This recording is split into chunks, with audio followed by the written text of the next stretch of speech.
topic is perspective view of 3D objects. So, what exactly perspective view is?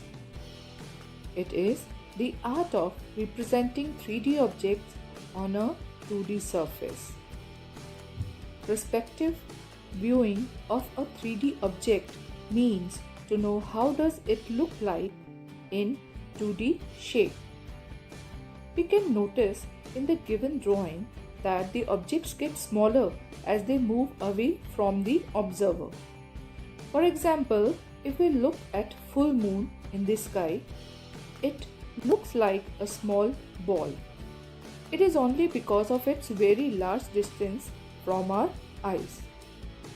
And also, we can observe that the objects which are evenly spaced appear to get closer.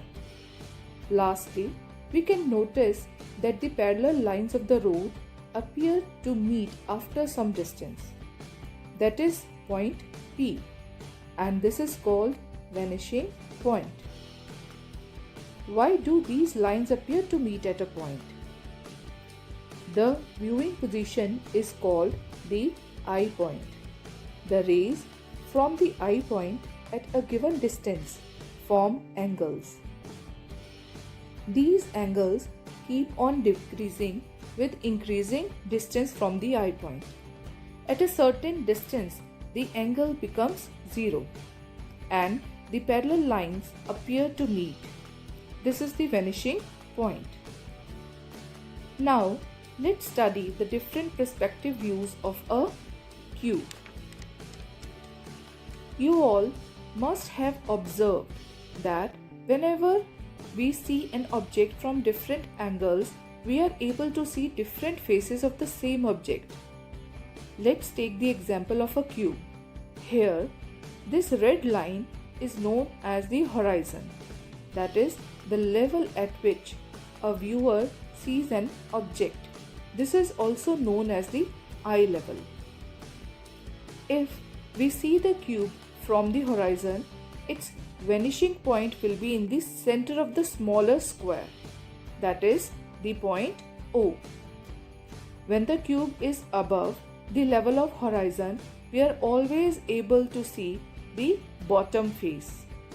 Whereas when the cube is below the level of horizon, we are able to see the top face always. Now, our next subtopic is floor map and deep drawing.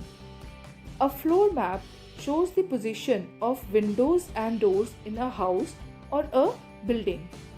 Figure A signifies a floor map. Whereas deep drawing is a special way of drawing a house or a building which gives the details like length, breadth and height of a building.